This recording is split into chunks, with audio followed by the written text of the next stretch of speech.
Say bye. Tea Inspired. Welcome, friends and family, to another episode of Tea Inspired. And remember, share the video when you're through, or even before, if you so choose. Today, our topic is the sin of good credit. Mr. Credit, yo, me I tell us, say, you can't go wrong with me, no? Mr. Credit, tell me a little about yourself. Well, you know how time I run, I know how you can't walk around with a whole heap of cash. I am the one to take care of that. You don't have to walk around with a lot of cash. Still, when you're ready, you can spend a lot of cash. That's me. Sounds attractive. Yeah. And I will offer 0% interest on those loans, monies. Like you have the people best interest at heart. Plus, I encourage you not to use the card as much.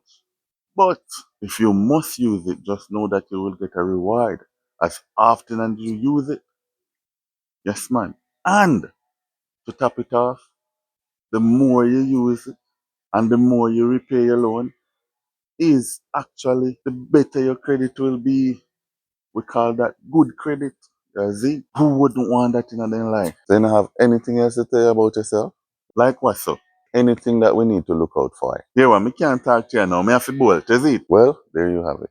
Well, first of all, to be in debt is not good, but it is sold as a good thing. That to me is the first thing. There is a culture that believes that if you want to maintain what we all call financial stability, having credit is a good thing. Mandatory even. It is sold as a good thing. You know what is another bestseller?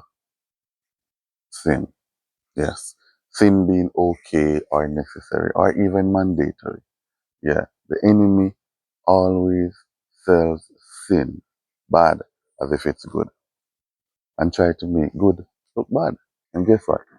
All of us at some point in our life have bought into the lie. Now let me run a scenario by you. Let's say you get an offer for a job that is a dream job. It is that job that comes with all of the benefits where you would want, everything that you would want the job have. $500 an hour. You may get paid by the week, fortnightly, or a month. Now, the only catch is at the end of the work week, fortnight, or month, your payment is debt. Wait, what? Yeah. You have to die. That would be the payment. Question to you. Would you take that job?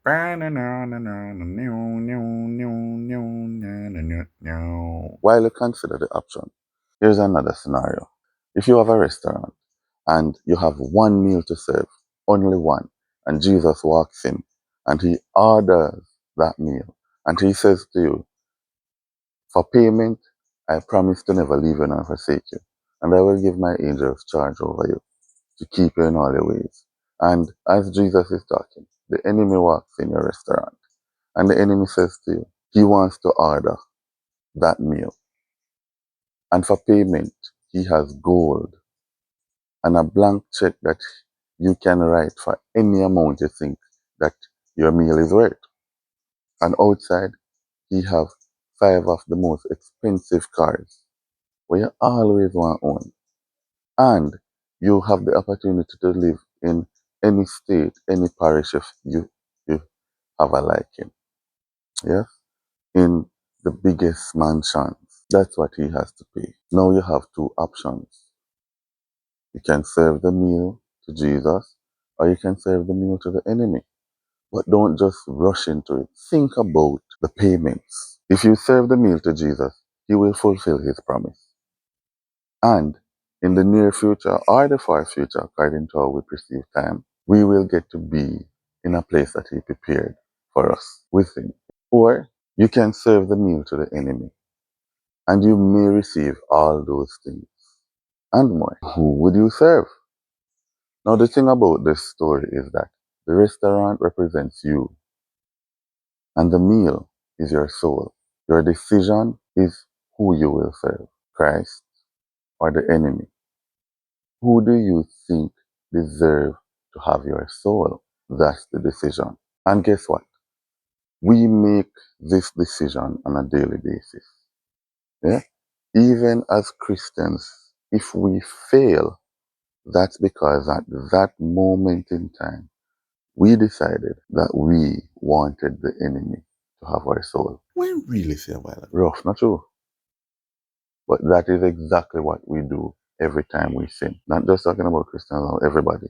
Every time we reject the enemy, every time we do what God wants us to do, we're saying to God, I want you to have my soul. It is as simple as that. Some believe that sin is necessary. Hey, nobody get me that on my wrong we side. We need to do it at least once in a while. You ever hear a person say that? Not get me on my wrong side. But there does not have to be a wrong side. There is only two, good or evil. Persons who are searching for the in-between, there is no in-between. The Bible teaches us that we can't serve two masters. It's either we're going to love one and hate the other. There's only two options. You can be right or you can be wrong. He just created us simply like that. And guess what? We can't just agree to disagree when it comes down to right or wrong. Because if you do, somebody's still going to be right and somebody's still going to be wrong. There's no two-way about it. There's just God or the enemy. So we have to make the choices now that we need to make.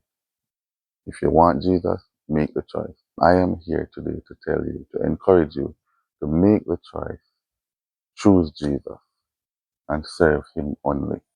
One more thing. The enemy is asking you to give up your most precious possession, which is your soul. Jesus, he's asking you to let him protect it. Let's give Jesus the opportunity to help us out of the life that we were born into. Yes, we were born into sin. Yes, stop putting yourself in debt. I'm talking about sin. Allow Jesus to wash you clean and put you on the right path and keep you on that path. Because, listen, if you're going to give anyone your soul, it should be Jesus. You know why?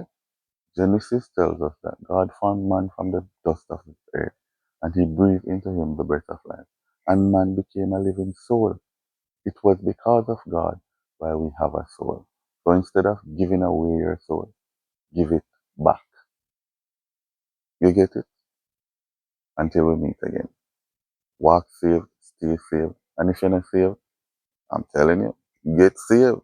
Jesus love you. Bye.